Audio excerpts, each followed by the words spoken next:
Assalamu alaikum wa rahmatullahi wa barakatuhu. My name is Shahzad Hussain and I live at 20 Primary Way in Undercliff.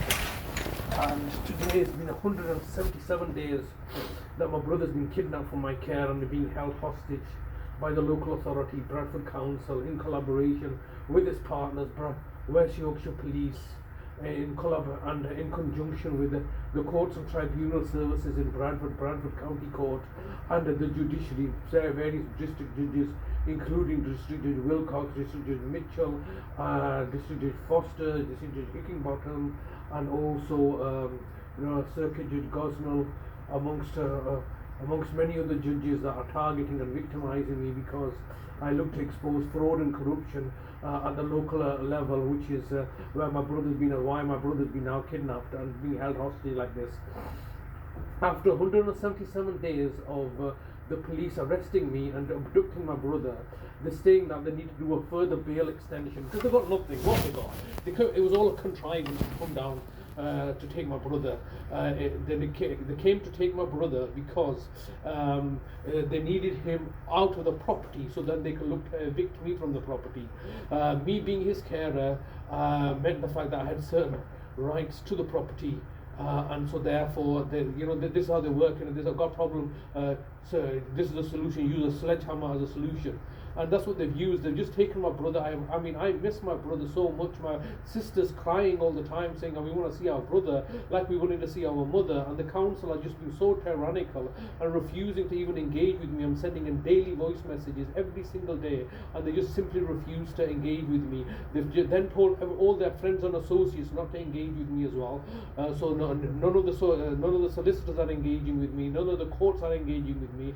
The judges are simply just rubber stamping villainous and nefarious orders that are being presented to them without giving me the right of audience or giving me the opportunity to represent myself, putting restrictions in place, like the limited civil restraint order. It's all corruption, it's all fraudulent, corrupt practices that are causing human suffering, namely my suffering, namely my brother's suffering. And we are expected to respect the laws. We are here to respect the authorities because they are authorities, but then because they are in a position of trust, they can abuse, neglect and exploit that position of trust in order to vilify and be vindictive and cruel and inhumane towards us. Now, where's my brother? I have no idea where my brother is. Alright, I need to see my brother, so I know he's okay, but they simply work together. They act independently, like the police. Why would the police come and take my brother away? Alright, why would the police come on a particular day on trumped up false allegations and just take my brother away? And just as they did it previously at the height of the pandemic, in February 2021, at the height of the pandemic when everybody was on a lockdown, they made me home. They kicked me out of the house and made me homeless. Took care of my mother, took over the charge of caring for my mother, drove her into bankruptcy within a year's period of time, brought £40,000 into debt. Presently, I'm working tirelessly with all his partners and associates to target and victimize me. It's now been 177 days, and it's just very degrading and humiliating the manner in which they could just destroy a life and do it with such brazenness and such disregard for their own laws and procedures. The laws and procedures are only there for you and everybody else to follow and jump through hoops. They don't follow these laws. They have a certain level of the people that make the laws, or the people that administer the laws, or the people that serve the public have a deep-seated disdain and contempt for the very laws that they are supposed to be governing, and the people that they are meant to be serving. They hold me in disdain and contempt because I look to highlight their systemic failures and incompetences. Presently, I'm barred from everything. I'm barred from taking part in any kind of legal proceedings. I'm sending an email saying, oh no, you're not doing it right. We want you to do it in this way where we are protected and safeguarded from any of our own incompetences, and where we are maintaining anonymity, but you have no right to privacy or anonymity or account, and you are fully accountable for your actions, because we're so lazy, we want you to evidence your criminality to us, namely put it in a writing to us so we can use that as evidence against you. So they tell me to put things in writing so that they can utilize that very same thing as evidence against me. So they're just so incompetent and lazy.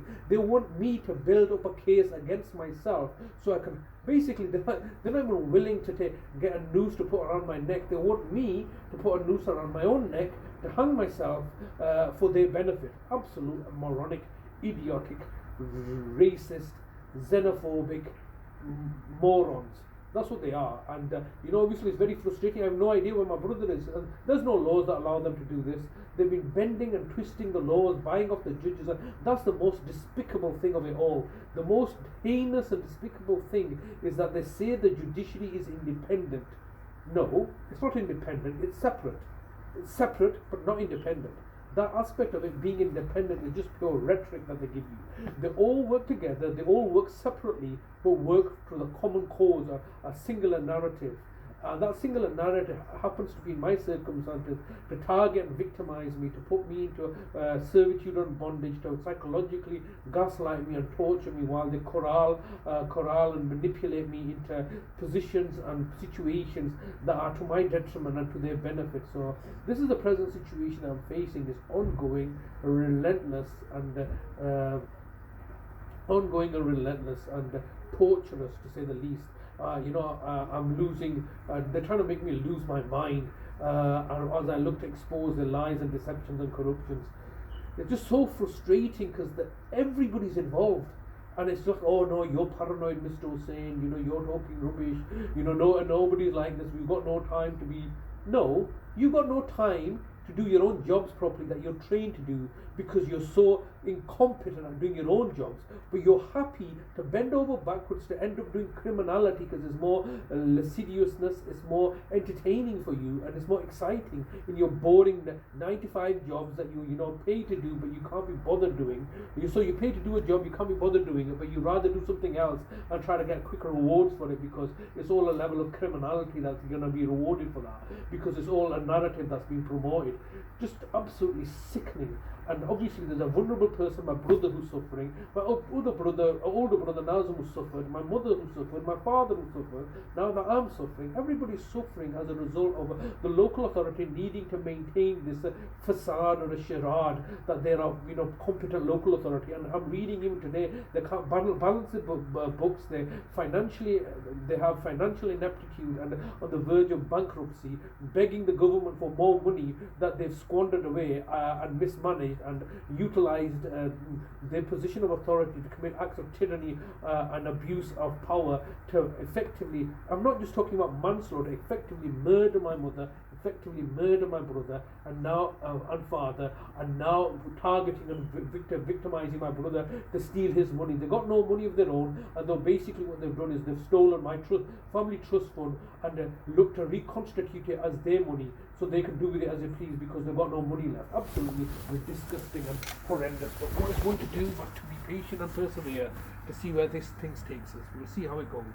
I'm not suicidal, I've never killed myself, and once again, I'm here still fighting my corner as best as I can. Allah Hafiz.